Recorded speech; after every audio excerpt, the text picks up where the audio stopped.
I held the test in my hand, staring at the two pink lines like they were a secret written just for me. After 3 long years of trying, of hoping, of crying quietly in the bathroom every month, it had finally happened. I was pregnant. I pressed the little plastic stick to my chest and let out a trembling breath. The baby was so small, still hidden, still quiet, but real. Inside me, growing, ours. In the kitchen, the October sun spilled through the windows, warm and golden, lighting up the table I had spent all morning decorating. My hands moved on instinct now, adjusting silverware, fluffing napkins, checking the roast for the 5th time.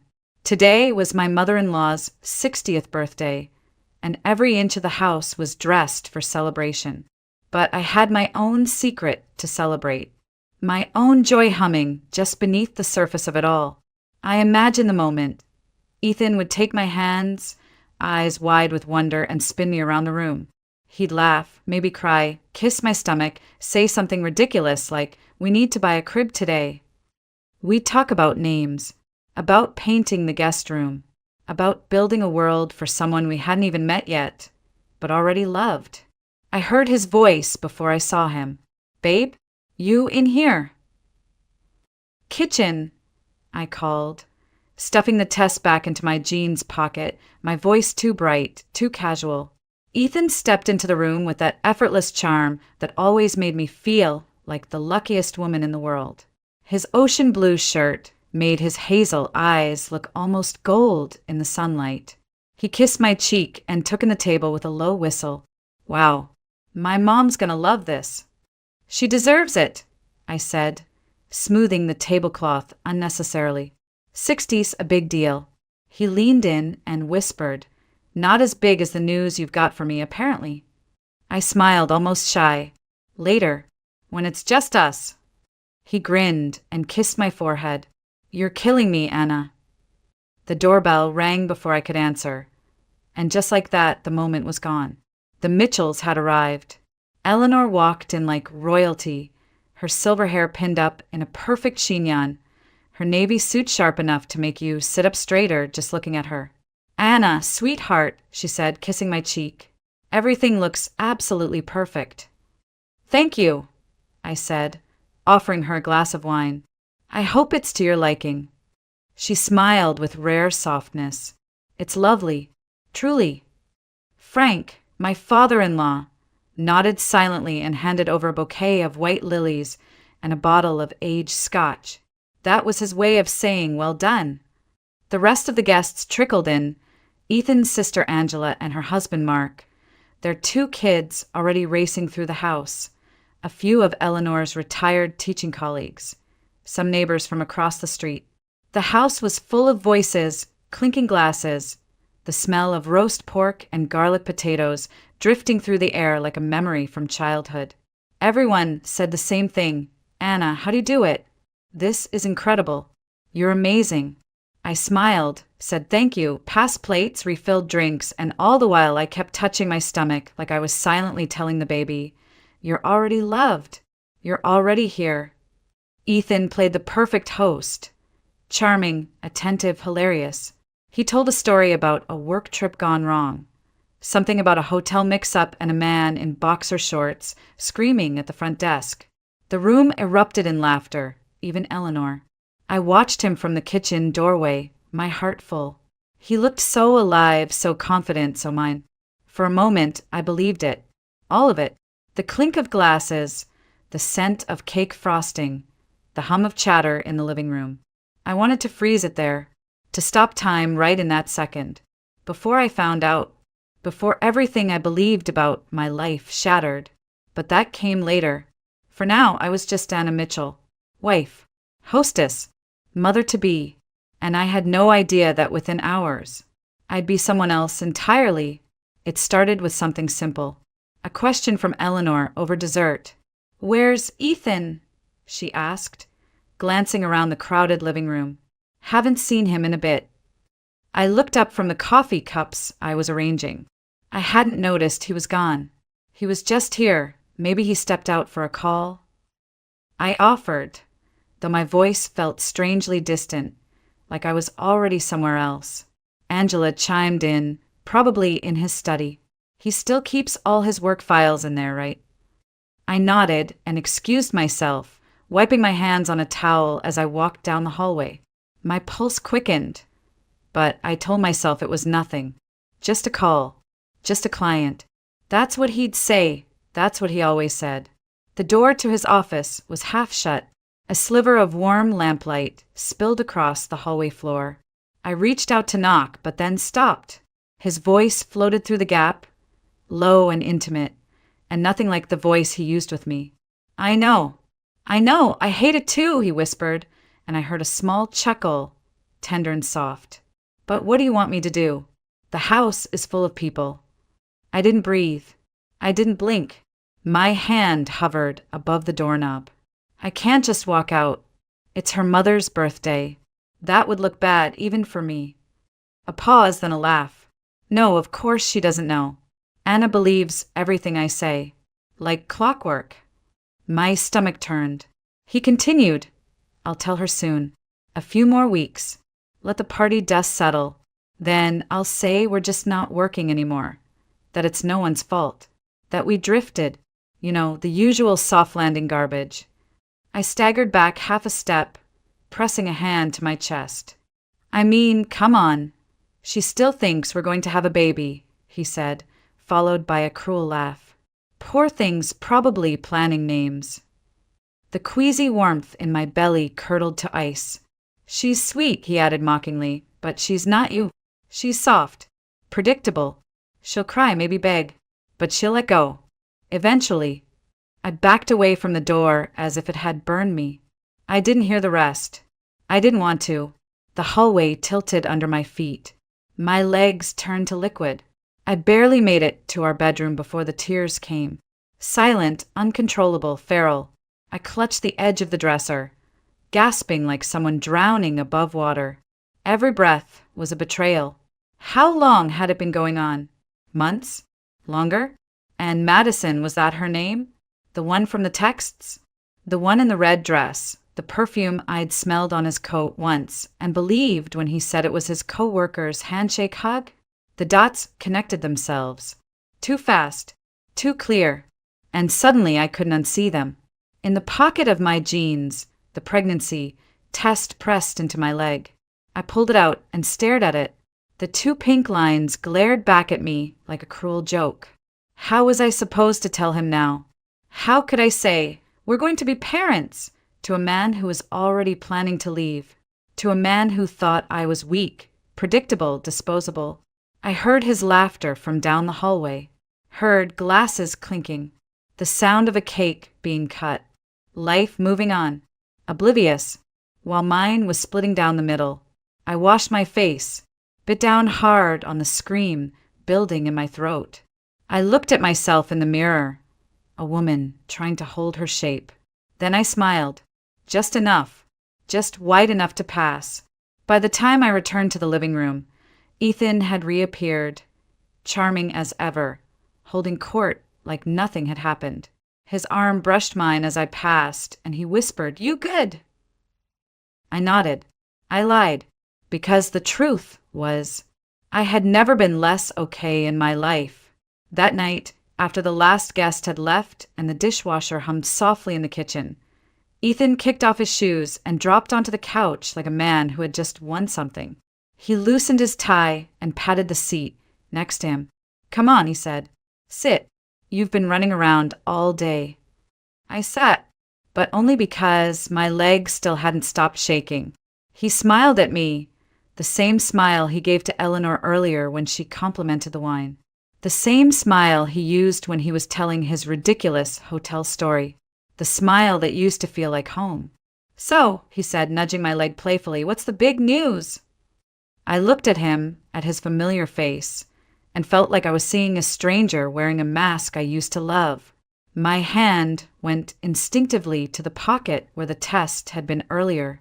I'd taken it out and hidden it under the sink. The proof of my joy, now a secret I didn't know how to share. "I'll tell you tomorrow," I said, managing a soft smile. "I'm exhausted." His brows creased with mild disappointment, but he shrugged. "All right, I'll hold onto the suspense. I watched him walk down the hallway to our bedroom, his shoulders relaxed, humming under his breath like he hadn't spent the evening plotting a quiet exit from our marriage. When the bedroom door clicked shut, I sat there alone, surrounded by half-empty wine glasses and crumpled napkins and leftover cake. The night had been a celebration, but it felt like a wake. I didn't sleep. I lay next to Ethan, listening to the steady rhythm of his breathing, wondering how many nights he'd slept beside me with her name in his mouth, her face in his mind. At some point, I realized the pattern, the unexplained late nights at work, the business trips that got extended, the cologne that wasn't his usual brand, the shirt I found in the laundry with a lipstick stain he claimed came from his sister hugging him too hard at a party. And I had believed it. Every lie. I told myself he was stressed, that the tension in his shoulders was from work, that the way he sometimes pulled away when I touched his arm at dinner was just distraction, that the way his phone never left his side anymore was just modern work life. God, how much had I ignored just to keep the illusion intact? The next morning, I got up early and started cleaning. Not because I had energy, but because I didn't know what else to do. I needed motion. I needed something to keep the panic from taking over. I scrubbed countertops that didn't need scrubbing, rearranged spice jars, wiped the inside of the microwave 3 times. Meanwhile, Ethan went for his usual post-party run, dressed in sweats, earbuds in, acting like the night before had been nothing but a success. The moment the front door closed behind him, I went straight for his phone. I knew the code. Our wedding anniversary. That irony burned. It only took a few seconds to find what I was looking for. The contact didn't have a name, just a number, but the thread of messages was unmistakable. I missed you all night. I hate pretending. When can we be done with this? And then, she won't see it coming. She still thinks we're solid. Attached were photos. One of them together at some overpriced restaurant I didn't recognize. One of her, Madison, in a red dress, the same one Rachel had described. Another photo taken on our back porch. My back porch. The wind chimes I hung last summer were in the background.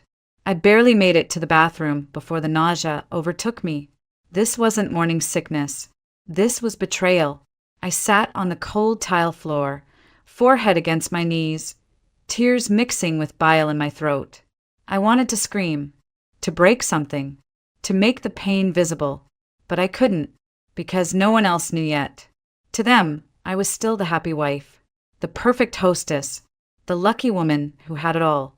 But I knew the truth now, and I couldn't unknow it. I didn't want to call Rachel.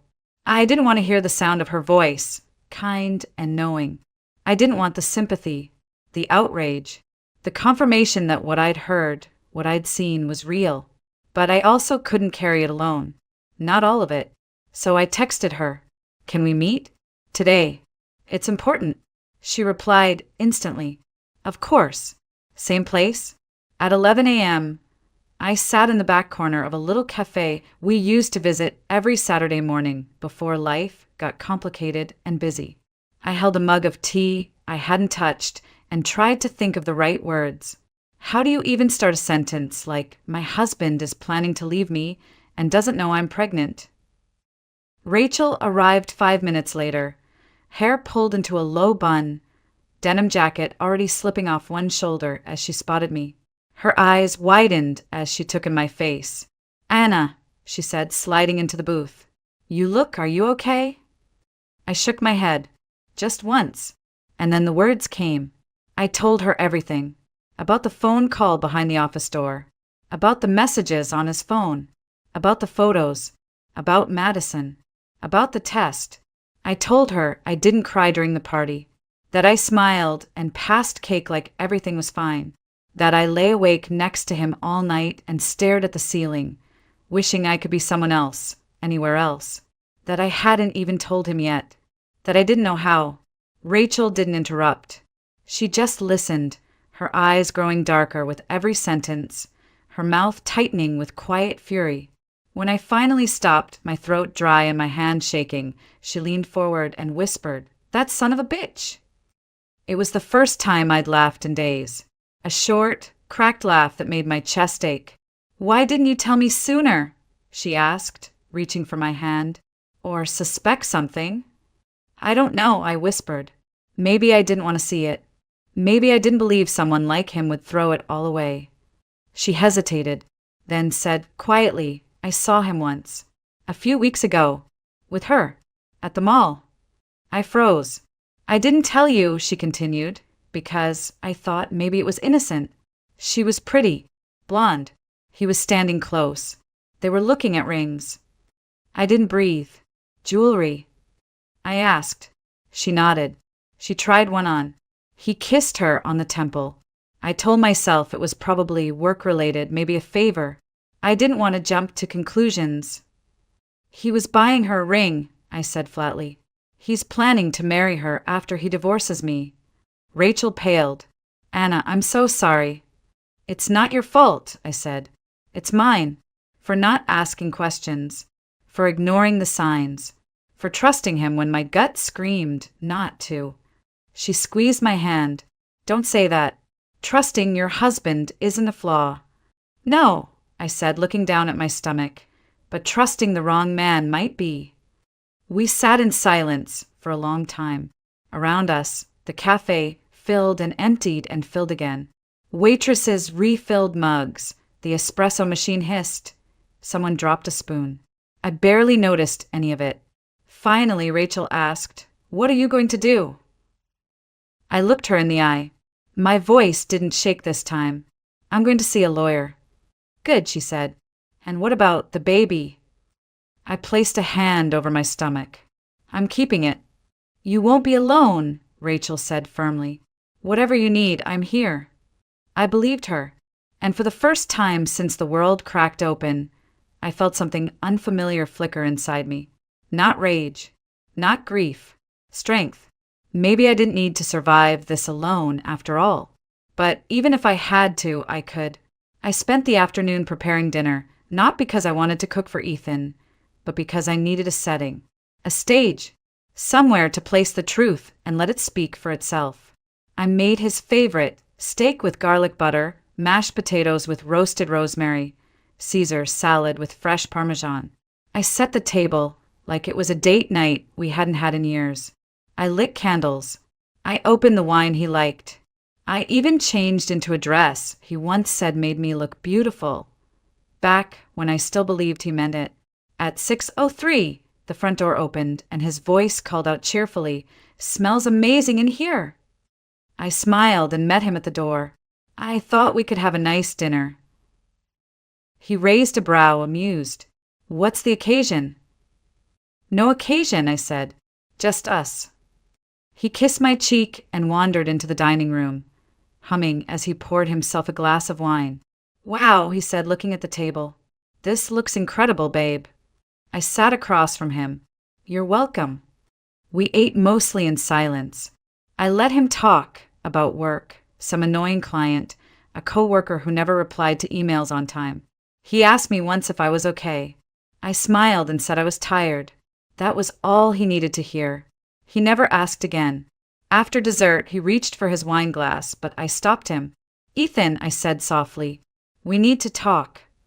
He froze, just for a second, then placed his glass back down, fingers tightening around the stem. "About what?" "About us." He leaned back, slightly, his expression guarded. "Okay, what's going on?" I didn't answer right away. I stood, walked to the other side of the table, and sat next to him on the couch. I wanted him close. I wanted to see his eyes when the mask fell. "I know," I said. His brow furrowed. "Know what?" "I know about Madison." His jaw didn't drop. He didn't gasp. Just blinked. Once. Slowly. "What are you talking about?" "I heard your phone call during the party," I continued. "I read the messages. I saw the pictures. You can stop pretending now." A long pause. Then, quietly, "How long have you known?" "Since your mother's birthday," I said. "Happy anniversary." He rubbed his hands over his face, exhaled, and looked down at the floor. I didn't want it to happen like this. But you did want it to happen. He looked up at me, eyes full of something between shame and resignation. Yes. Do you love her? Silence, then a nod. I swallowed hard. It didn't hurt as much as I thought it would. Maybe because the hurt had already settled in. Maybe because part of me knew all along. And me? I asked, did you ever love me? He looked at me then, really looked. I did. I still care about you, Anna. But not enough to stay faithful. Not enough to be honest. I was going to tell you, he said. I didn't want to hurt you. I laughed, bitter and cold. Too late. He reached for my hand, but I pulled away. There's more, I said. I'm pregnant. That got him. His head snapped toward me, eyes wide. What? I found out the morning of the party, I said. I was going to tell you, before I found out who you really are. He stood up and began pacing. You're serious? I nodded. He ran both hands through his hair. Oh my God, this changes everything. No, I said. It doesn't. He stopped. Anna, I'm keeping the baby, I said calmly. And I'm filing for divorce tomorrow. His mouth opened, then closed. I gave you 5 years of my life, Ethan, I said. And I would have given you 10 more. But you gave yourself to someone else. You made your choice. He sat down slowly, like the weight of his lies had finally settled on his shoulders. I didn't think it would go this far. It did, I whispered. And now we're done. He didn't argue. He just nodded. And in that silence, I felt something inside me shift. Not break. Not collapse. Strength. Ethan packed a bag that night. Not everything, just the basics. A few shirts, a pair of shoes, his laptop. He said he'd come back for the rest when things were less tense. I didn't argue. I didn't scream. I didn't throw his clothes out the window like a woman in a movie might have. I just stood at the door and watched the man I thought I knew walk away without looking back. When the door clicked shut, the silence that followed felt louder than any argument could have been. I didn't sleep that night either. I sat at the kitchen table with a cup of tea that went cold before I ever took a sip. My hands trembled, but not from fear. From adrenaline. From exhaustion. From the overwhelming need to survive.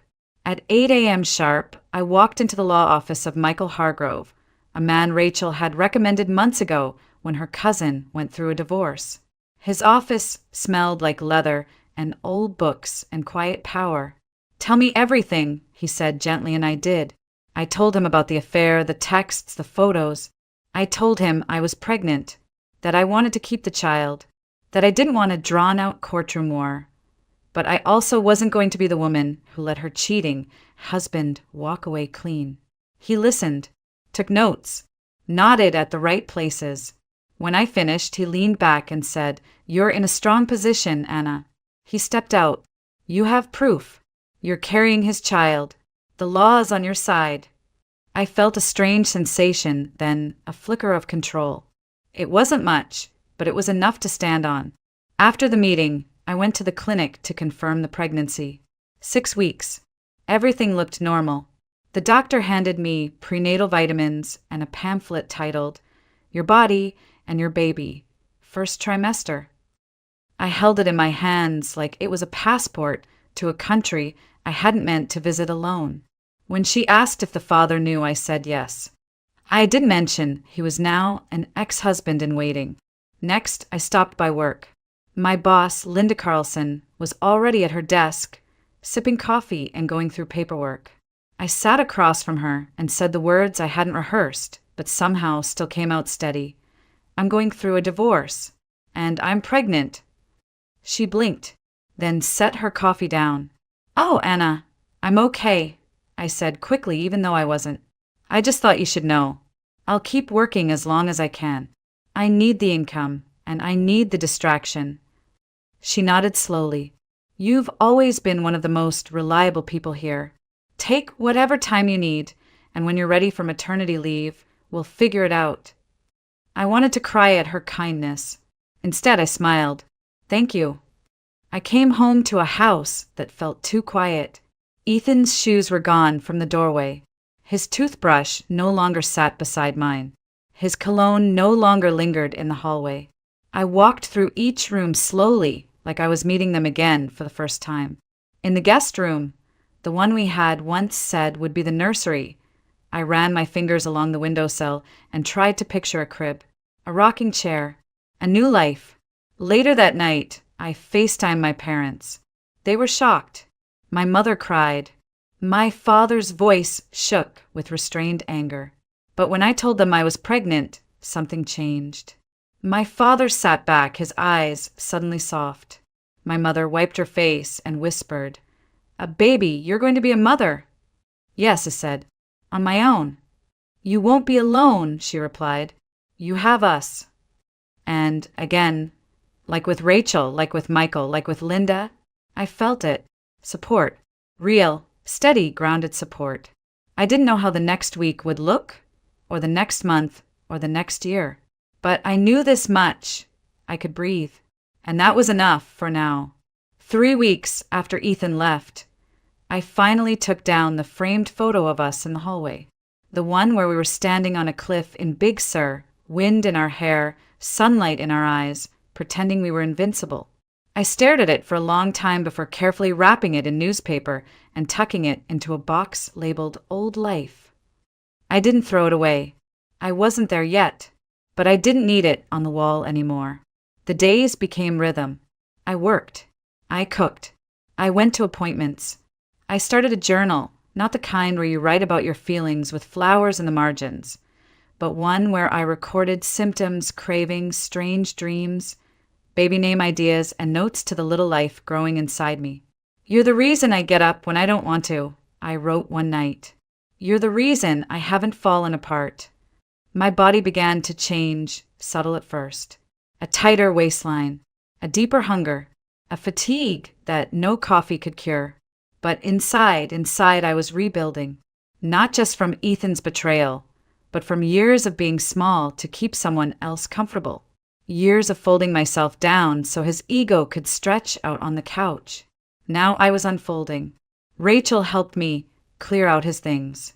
She didn't ask questions, just brought trash bags and determination. "Do you want to burn this?" she joked, holding up one of his college sweatshirts. I laughed. Tempting. But no. Let's just drop it at Goodwill. Let someone else warm their arms with what I've outgrown. We worked in silence, mostly. Boxed up books. Tossed old razors. Scrubbed the bathroom like we were erasing his presence. When we finished, the house felt lighter. Airier. Like I could finally hear myself think. That night, I lit a single candle and curled up on the couch with a bowl of soup and a baby book Rachel had gifted me. "You're stronger than you think," the first page read. And for once, I believed it. Ethan tried to contact me twice. Once by text, "Can we talk? I miss you." I didn't reply. The second time he showed up at the door. It was raining. He looked soaked, disheveled, like a man who'd lost his script. "I just want to talk," he said. "No," I replied, calm and steady. "You don't. You want to feel better." "I made a mistake."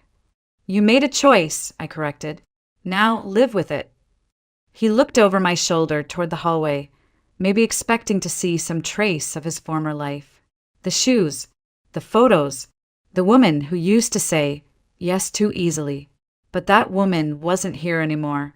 "I hope Madison was worth it," I said gently, then closed the door. I didn't cry afterward. I sat down, folded a load of laundry, and put on soft music while I made a grocery list. Not because I wasn't angry, not because I wasn't still healing, but because I was doing something Ethan never thought I could do. I was moving forward. On Sunday morning, I walked into a local parenting class at the community center. Alone. I introduced myself to the group and took a seat in the back. A woman named April sat beside me and smiled. "First one." I nodded. "Me too," she said. "My ex ran off to Colorado with his yoga instructor." We both laughed. There was something healing about that laugh. Like we weren't victims.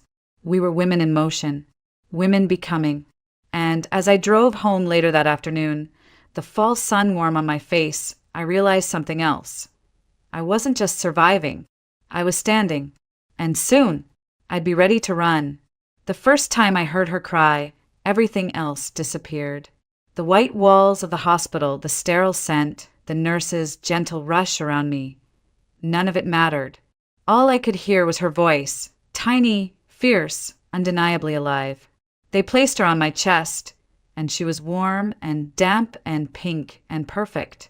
I stared down at her, this little soul who had grown quietly inside me through months of heartbreak and change, and whispered, "Hi, baby. It's just us now." And it was enough. I named her Clara Grace. Clara because it means bright, clear.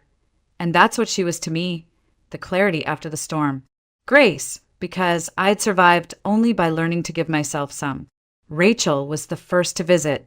She brought flowers and a stuffed fox and a giant thermos of soup. "You did it," she said, eyes wide with pride.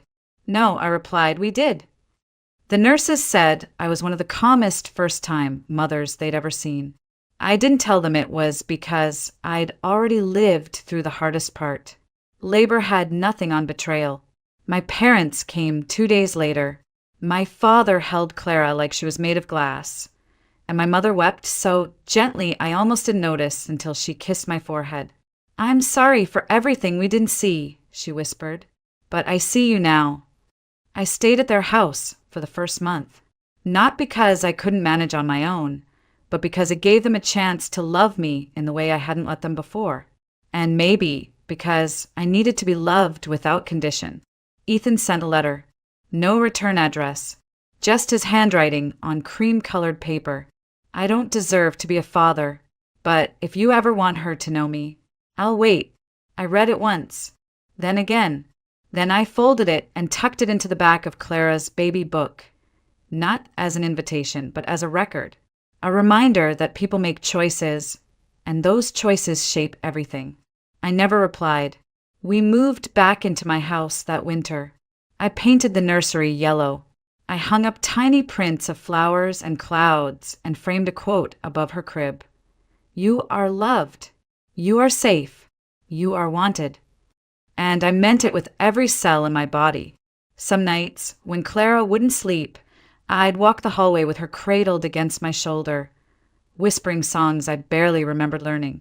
I'd press my cheek to hers and tell her stories, not about Ethan, but about strength, about joy, about beginnings that come after endings, about how she saved me without even knowing it. I started writing again. Not just journals this time, but real stories. About women finding their voices. About mothers who rise. I submitted one to a small online magazine. They published it. A month later, another editor reached out. Then another. People wanted to hear what I had to say. I created a small writing nook in the corner of the living room, right beside Clara's play mat. She'd lie on her back and kick her legs while I typed. Every once in a while, I'd read her a line, just to see if she smiled. She always did. And on the rare day I felt the old sadness creep back in, the loneliness, the ache of what was lost, I'd open the front door, step into the sunlight, and whisper, "Look what we built, baby. Just us." Clara would blink up at me, gummy and grinning, and I'd remember that I hadn't just survived. I had started over. And in this quiet, honest life, with its laundry piles and lullabies, its 3 a.m. feedings and 6 p.m. sunsets, I found something Ethan never gave me. Peace. She doesn't know it yet, but Clara is my redemption. And when she's old enough to understand, I'll tell her, "Your father left, but I stayed. You were never abandoned. You were chosen every day, every minute by me. Because in the end, she's all I need now."